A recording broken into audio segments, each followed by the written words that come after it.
अस्सलाम वालेकुम वरहमतुल्लाहि वबरकातुहू। नाज़रीन, जैसे कि आप सभी जानते हैं कि ईरान और इसराइल के दरमियान जंग जो है वो लम्हा बलम्हा संगीन तर होती जा रही है। सूरत हाल आपके सामने रखेंगे, आज की ताज़ा अपडेट क्या है वो बताएंगे। तो इसराइल और ईरान दोनों तरफ से हमलों का सिलसिला आज भी जारी है। ईरान में मरने वालों की तादाद की अगर बात करें तो 600 के करीब वहाँ मरने वालों की तादाद पहुँच चुकी है, जबकि इसराइल में हलाकतों की तादाद 25 से 30 के दरमियान बताई जा रही है। इसराइल ने दावा किया है कि उसने आज जो है 50 जंगी तैयारों की मदद से ईरान की सेंट्रीफ्यूज यानी कि जो जौहरी पुर्ज़ाजात बनाने वाली फैक्ट्रियां हैं और हथियारों की तैयारी के मराकिज़ हैं, उसको निशाना बनाया है। ये दरअसल वो मराकिज़ हैं जहाँ जदीद हथियार जो है वो तैयार किए जाते हैं।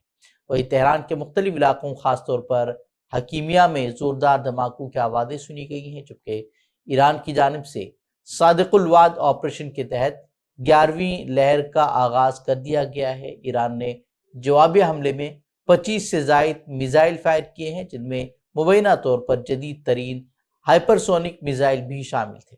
वो ईरान ने मोसाद के हेडक्वार्टर को निशाना बनाने का भी दावा किया है, लेकिन जैसा कि हमने आपको कल भी बताया था कि वहाँ सेंसरशिप इतनी सख्त है कि कोई वीडियो या तस्वीर जो है वो जल्दी सामने नहीं आ पाती हैं।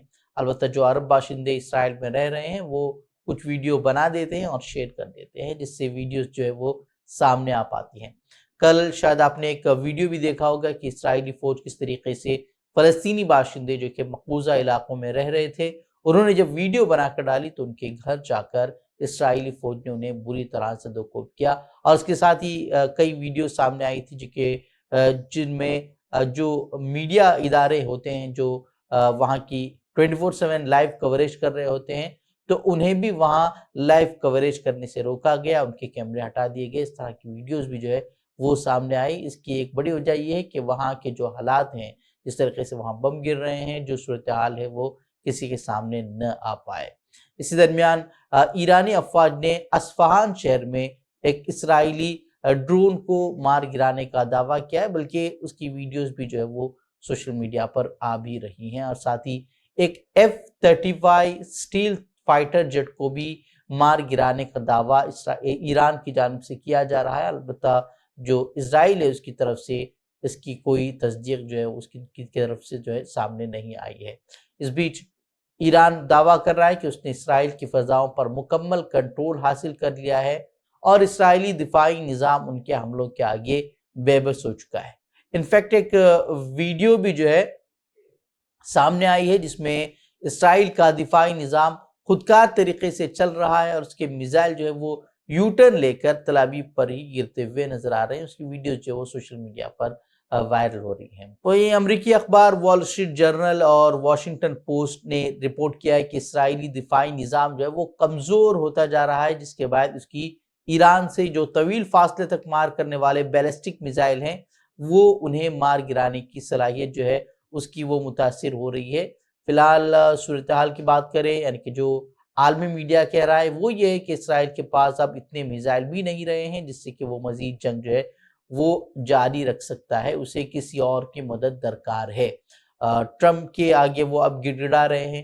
जहाँ तक अमेरिका जो कि दुनिया का सबसे कदीम जमहूरी मुल्क माना जाता है, उसके सदर ट्रम्प की बात करें तो किराए के गुंडे की ज़बान जो है वो इस्तेमाल करता हुआ नजर आ रहा है। कल से 2 ट्वीट ट्रम्प ने किए हैं जिसमें वो जो है ईरानी सुप्रीम लीडर के ठिकाने से वाकिफियत का दावा कर रहा है, उनके असैसिनेशन को लेकर बातें कर रहा है। एक और ट्वीट में उसने जो है ईरान को बगैर किसी शर्त के सरेंडर करने की धमकी भी दी है।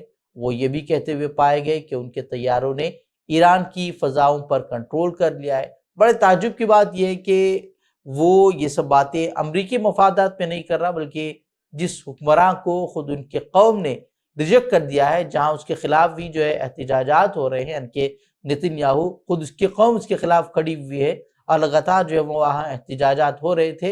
अब वो नेतन्याहू के मफादात के लिए वो इस तरह की बातें कर रहा है। जंग की बातें करें तो क्या अमेरिका जंग में कूद चुका है? तो जी हाँ, यही कहना मुनासिब रहेगा। फिलहाल ऐसा ही महसूस हो रहा है कि अब अमेरिका जो है एक बार फिर इसराइल के लिए ऐसी जंग में कूद रहा है जिससे उसका कोई लेना देना نہیں ہے، اور ہو سکتا ہے کہ ایران کے جوہری پلانٹ پر حملے کے لیے وہ اسرائیل کو ایسے ہتھیار فراہم کر سکتا ہے، کیونکہ فی الحال جو اسرائیل کے پاس ایسے کوئی ہتھیار موجود نہیں ہے جو کہ ایران کے نیوکلیائی سائٹ کو تباہ کرنے کی صلاحیت رکھتا ہو۔ ان سب کے درمیان جو بڑا سوال ہے وہ یہ ہے کہ کیا ایران سرنڈر کرے گا؟ اس کے اب تک جو ہے کوئی آثار نظر نہیں آ رہے۔ ایرانی سپریم لیڈر جن کو جان سے مارنے کی دھمکیاں مل رہی ہیں، انہوں نے ایک بار پھر اعلان جنگ کر دیا ہے۔ انہوں نے صاف کہا ہے کہ ہم صہیونیوں پر کوئی رحم نہیں کریں گے۔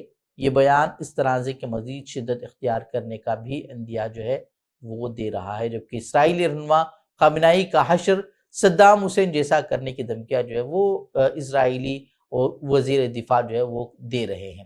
ویسے مغرب کی بات کریں، یعنی مغربی ممالک کی بات کریں، وہاں کے میڈیا کی بات کریں، تو ان کی ہپوکریسی کی تو کوئی سیما ہے نہیں۔ تو ہمیشہ کی طرح جو ہے اب بھی وہ جو ہے اسرائیل کے تلوے چاٹنے میں لگے ہوئے ہیں۔ G7 ممالک کا اجلاس ہوا، وہاں بھی اسرائیل کا حوصلہ ہی بلند کیا گیا، وہاں بھی ایران کو ہی جو ہے اس کے لیے ذمہ دار ٹھہرا کر جو ہے اسرائیلی جارحیت کو بڑھاوا دینے کی کوشش کی گئی ہے۔ البتہ روس اور چین انہوں نے بیان جاری کیا ہے اور ایران پر اسرائیلی حملوں پر تشویش کا اظہار کرتے ہوئے اسے غیر قانونی قرار دیا ہے۔ چین نے تو ٹرمپ کے ٹویٹ کو آگ میں گھی ڈالنے کے مترادف قرار دیا، لیکن ٹرمپ تو خیر ٹرمپ ہی ہیں، انہیں بھی نتنیاہو کی طرح کسی کی کوئی پرواہ تو ہے نہیں۔ ٹرمپ کا حال تو سب کو معلوم ہی ہے کہ وہ کب کیا بولیں گے، کب کیا کریں گے، ان کا کوئی جو ہے بھروسہ نہیں ہوتا، چاہے غزہ جنگ کی بات ہو اور اب جو ہے یہ ایران اسرائیل جنگ کی بات ہو۔ فی الحال ایران کے تعلق سے جو تازہ اپڈیٹس تھے وہ آپ کے سامنے ہم نے رکھ دیے ہیں۔ بات غزہ کی کریں تو اسرائیل ایران جنگ کے درمیان بھی غزہ میں اہل غزہ کی مشکلیں جو وہ کم نہیں ہو پا رہی۔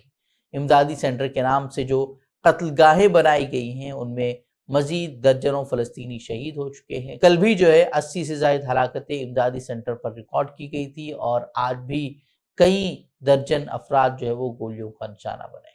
افسوس کی بات یہ ہے کہ اتنی ہلاکتوں کے بعد بھی نہیں G7 ممالک ان کے تعلق سے بول رہے ہیں اور نہیں کوئی اور ملک اس سلسلے میں کوئی سنجیدہ کوشش کر رہا ہے، اور نہیں اسرائیل کا ہاتھ پکڑنے کی کوئی کوششیں جو ہے وہ بڑے پیمانے پر ہو رہی ہیں۔ وہیں اسرائیلی کارروائیاں سیریا یعنی کہ شام میں بھی بڑھ رہی ہیں۔ شام کے شمالی علاقوں میں جو ہے الحمیدیہ کے علاقے میں بے گناہ شہریوں کے مکانات مسمار کر دیے گئے ہیں۔ شام کی جو نئی حکومت ہے وہ نئی حکومت بننے کے بعد سے اسرائیل نے جولان کی پہاڑیوں پر قبضہ کر لیا تھا اور وہاں بھی جو ہے کشیدگی کم نہیں ہو پا رہی۔ نئے ہتھ کنڈے استعمال کیے جا رہے ہیں اور وہاں کے لوگوں کو، وہاں کے باشندوں کو جو ہے وہ ہراساں کرنے کی کوشش ان کی طرف سے کی جا رہی ہے۔ نئی جو حکومت ہے وہ عالمی برادری سے لگاتار مطالبہ کر رہی ہے کہ وہ قابل اسرائیل پر دباؤ ڈالے تاکہ وہ اپنی بار بار کی خلاف ورزیوں کو بند کرے اور علاقے میں امن قائم ہو پائے، لیکن ایسا ہوتا ہوا نظر نہیں آ رہا۔